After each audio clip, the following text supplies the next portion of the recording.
زمانی بود که کار را از صفر آغاز کردیم. هیجان داشتیم، خطا میکردیم و میآموختیم و هر وقتی که به اطرافیان تبسم میبخشیدیم باز الهام تازه میگرفتیم.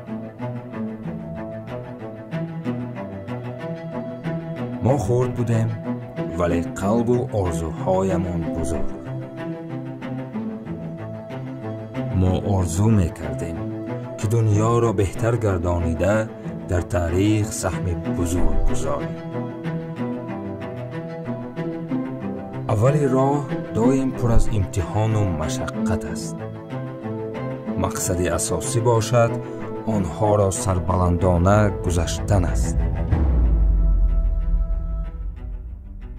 بعضن وقت امتحانها به نظر دشوار می نمودند، لیک متحدیمان ما را باز قوه می داد و ما حرکتمان را دوام می دادیم.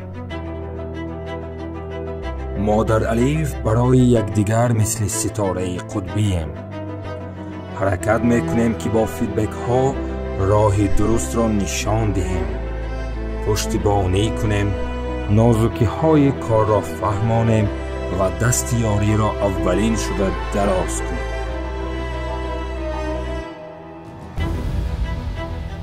اکثریت ما با الف خورد و به ملکه آمدیم، تجربه گرفتیم، خود را جستجو نمودیم، گاه گم هم کردیم و باز یافتیم. حالا باشد به هیچ چیز نگاه نکرده ما مقصدهای خود را می سازیم، مستحکم می کنیم و هر یک تایش را عملی می گردانیم.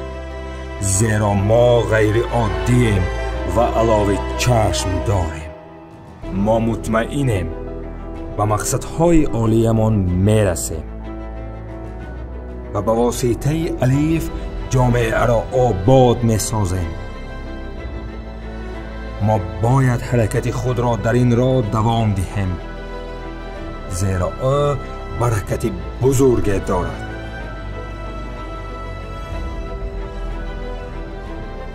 ما باید با دل پر از مهر و مقصدهای نیک تنها به پیش رویم، تنها به پیش.